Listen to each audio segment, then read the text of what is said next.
স্বাগত এশিয়ান দেশ সংবাদে, সাথে আছি সাবরিনা জিয়া। চলে যাব পুরো সংবাদে। সিলেট থেকে ছেড়ে আসা উদয়ন এক্সপ্রেসে এক নারীকে সংঘবদ্ধ ধর্ষণের ঘটনায় আরও একজনকে গ্রেফতার করেছে পুলিশ। এ নিয়ে গ্রেফতারের সংখ্যা দাঁড়ালো 4 জনে। সকালে রাসেল নামের এক আসামিকে নোয়াখালী বেগমগঞ্জে কুতুবপুর এলাকা থেকে গ্রেফতার করা হয়। পুলিশ জানায়, বুধবার রেলওয়ে থানার 4 জনকে আসামি করে মামলা করেন ভুক্তভোগী নিজেই। 4 জনই রেলওয়েতে কাজ করা এসএ কর্পোরেশনের কর্মচারী। এর মধ্যে জামাল, শরীফ ও রাশেদুলকে বুধবারই গ্রেফতার করা হয়েছে। তাদের বিরুদ্ধে 7 দিনের রিমান্ড আবেদন করা হয়েছে। ভুক্তভোগী নারী চট্টগ্রাম মেডিকেলের ওয়ান স্টপ ক্রাইসিস সেন্টারে ভর্তি আছেন। এ ঘটনায় এসএ কর্পোরেশনের সাথে সকল কার্যক্রম স্থগিত করেছে পাহাড়িকা উদয়ন এক্সপ্রেস ট্রেন। মুন্সিগঞ্জের সিরাজদি খানে ডাকাতি করে পালানোর সময় একটি পিস্তল সহ 2 ডাকাতকে আটক করেছে এলাকাবাসী। আজ ভোর 5টার দিকে ঘটনাটি ঘটেছে উপজেলা ইছাপুরা মুন্সিগঞ্জ সড়কের মালখানগর ইউনিয়নের কাজিরবাগ বনখোলা ব্রিজের সামনে। ডাকাতরা হল জেলার তপু ইসলাম ও শামসুজ্জামান সনেট। এ সময় ডাকাতির 1 লাখ টাকা ও একটি মোটরসাইকেল উদ্ধার করা হয়।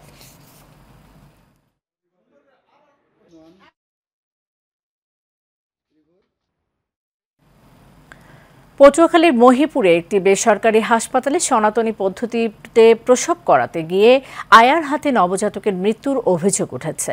ভোরে মহিপুর কেয়ার মডেল হাসপাতালে এই ঘটনা ঘটে। এই খবর ছড়িয়ে পড়লে প্রসূতির স্বজনরা ক্ষোভে ফুঁসে ওঠে। পরে পুলিশ এসে পরিস্থিতি নিয়ন্ত্রণে আনে। মহিপুর থানা পুলিশ ও স্বজনরা জানায়, মহিপুর সদর থানার বিপিনপুর গ্রামের আনোয়ারের স্ত্রী প্রসূতি শারমিন বেগমকে আজ সকাল 6টায় ওই হাসপাতালে ভর্তি করা হয়। এ সময় পারভিন নামের ওই আয়া অপারেশন থিয়েটারে নিয়ে ডেলিভারির চেষ্টা করে। এতে ওই হাসপাতালের নার্স মনসুরা আসার আগেই নবজাতক মৃত্যুর কোলে ঢলে পড়ে।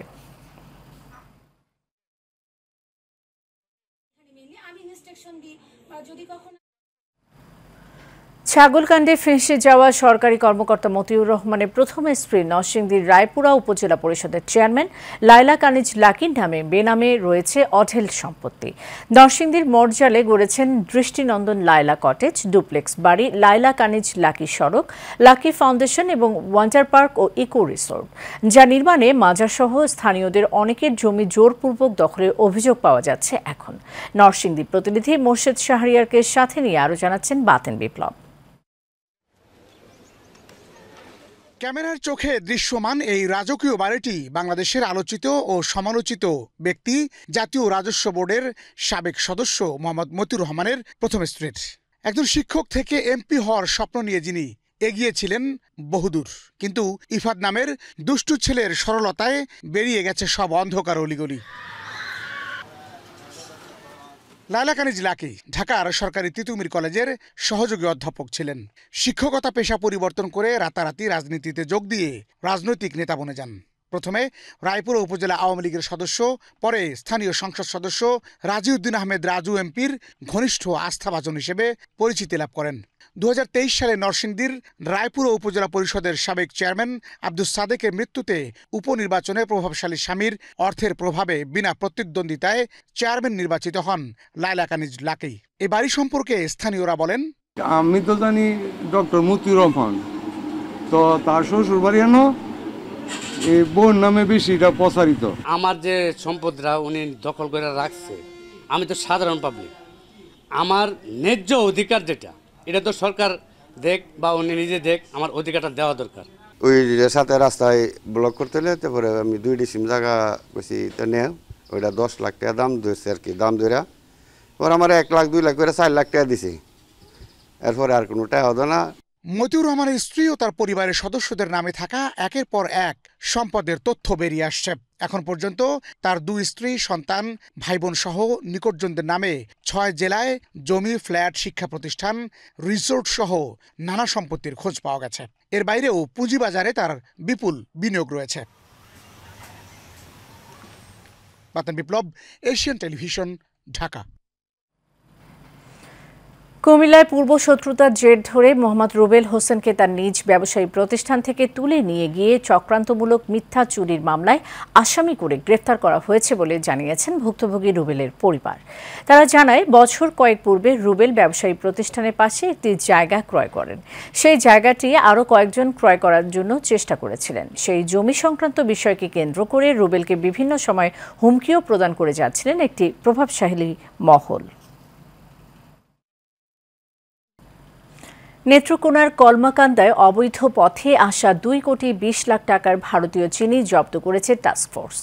গতকাল বুধবার দিনব্যাপী উপজেলা সীমান্তবর্তী এলাকা লেঙ্গুড়া খারনই সীমান্তের চেংনি, বলমাছ, কচুগাড়া ও তৎসংলগ্ন এলাকায় চোরাচালান বিরোধী টাস্কফোর্স অভিযান চালিয়ে 3,064 বস্তা ভারতীয় চিনি জব্দ করে টাস্কফোর্স। উপজেলা প্রশাসন, বিজিবি ও পুলিশের যৌথ টাস্কফোর্স অভিযান চালিয়ে চোরাই পথে আসা এসব ভারতীয় চিনি জব্দ করা হয়। টাস্কফোর্স কমিটির সমন্বয়ক ও সহকারী ভূমি কর্মকর্তা শহীদুল ইসলাম জানান, চোরাচালানের মাধ্যমে আনা এসব জব্দকৃত চিনি নেত্রকোনা কাস্টমস অফিসে জমা দেওয়া হবে এবং জনস্বার্থে অভিযান অব্যাহত থাকবে বলেও জানান তিনি। সাদা সোনা খ্যাত চিংড়ি শিল্প এলাকা বাগেরহাটের ফকিরহাটে মানসম্মত অঙ্কুশ গলদা চিংড়ি পিএল উৎপাদন ও বিক্রয় কার্যক্রম শুরু হয়েছে। উপজেলার মূলঘর ইউনিয়নের গোয়ালবাড়ি অঙ্কুশ গলদা হ্যাচারির আয়োজনে আজ সকাল 10টায় হ্যাচারি চত্বরে কার্যক্রমের শুভ উদ্বোধন করেন প্রধান অতিথি বাগেরহাট চিংড়ি গবেষণা কেন্দ্রের মুখ্য বৈজ্ঞানিক কর্মকর্তা মোহাম্মদ হারুনুর রশিদ। বিশেষ অতিথি হিসেবে ছিলেন উপজেলা পরিষদের ভাইস চেয়ারম্যান শেখ ইমরুল হাসান সহ আরও অনেকেই। ঝালকাঠিতে সাংবাদিকদের সঙ্গে মতবিনিময় সভা করেছেন শিল্পপতি ও ঝালকাঠি প্রেস ক্লাবের দাতা সদস্য নুরুল ইসলাম খান বাবুল। সকালে সাংবাদিকদের সঙ্গে ঝালকাঠি প্রেস ক্লাবের এসব আয়োজন অনুষ্ঠিত হয়। এতে সভাপতিত্ব করেন ঝালকাঠি প্রেস ক্লাবের ভারপ্রাপ্ত সভাপতি আল আমিন তালুকদার। অন্যান্যদের মধ্যে বক্তব্য রাখেন প্রেস ক্লাবের সাবেক সভাপতি বীর মুক্তিযোদ্ধা চিত্তরঞ্জন দত্ত, সম্পাদক মানিক রায়। পরে নুরুল ইসলাম খান বাবুলকে প্রেস ক্লাবের সদস্যরা ফুলেল শুভেচ্ছা জানান।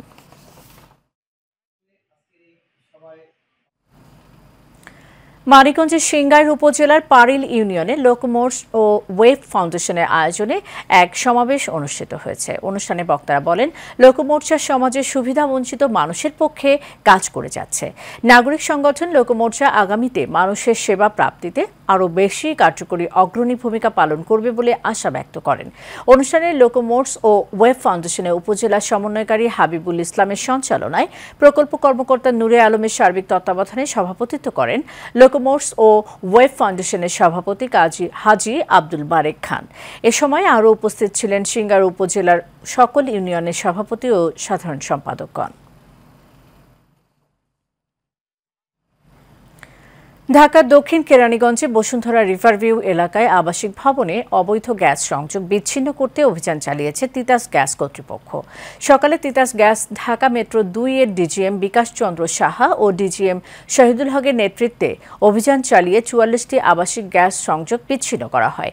এ সময় ঢাকা জেলা প্রশাসক কার্যালয়ের সিনিয়র সহকারী কমিশনার শারমিন আক্তার ভ্রাম্যমাণ আদালত পরিচালনা করে এবং ভবনের বাসিন্দাদের অবৈধ সংযোগ ব্যবহার না করতে সতর্ক করে দেন।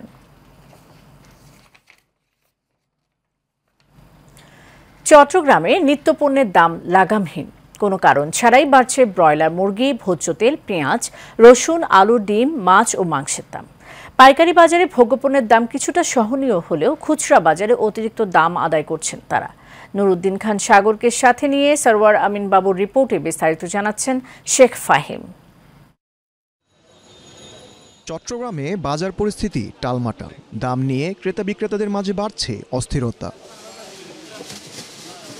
উপজেলা পর্যায়ে আরও চড়া দাম আদায় করছেন খুচরা ব্যবসায়ীরা বলে অভিযোগ অনেকের। জিনিসটির দামটা সাধারণ মানুষের ক্রয় ক্ষমতা যেন থাকে, এটাই সরকারের কাছে আবেদন। ডিমের দামটা অস্বাভাবিক বেড়েছে, এটা আসলে নজর দেওয়া উচিত। এখন বাজারের দাম মাছ না থাকার কারণে মাছের দাম বেশি, কিন্তু আলুর বাজারটা বেশি বিভ্রান্তি।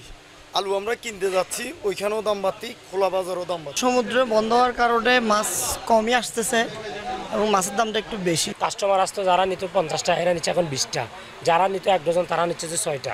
আমাদের বিক্রি আগের তুলনায় অনেক কমে গেছে। সংশ্লিষ্টরা জানান, চট্টগ্রামে আলুর বাজার সিন্ডিকেটের কবলে পড়েছে। ডিমের দাম আকাশ ছোঁয়া।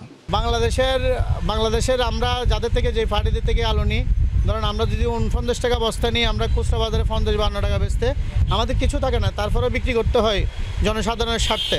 এদিকে সামুদ্রিক মাছ সরবরাহ বন্ধ থাকায় ডিমের ওপর চাপ বেড়েছে বলেও জানিয়েছে বিক্রেতারা। Sheikh Fahim, Asian television. দর্শক, এশিয়ান দেশ সংবাদ এ পর্যন্তই। পরের সংবাদ সন্ধ্যা 6টায় দেখার আমন্ত্রণ রইল। ধন্যবাদ সাথে থাকার জন্য।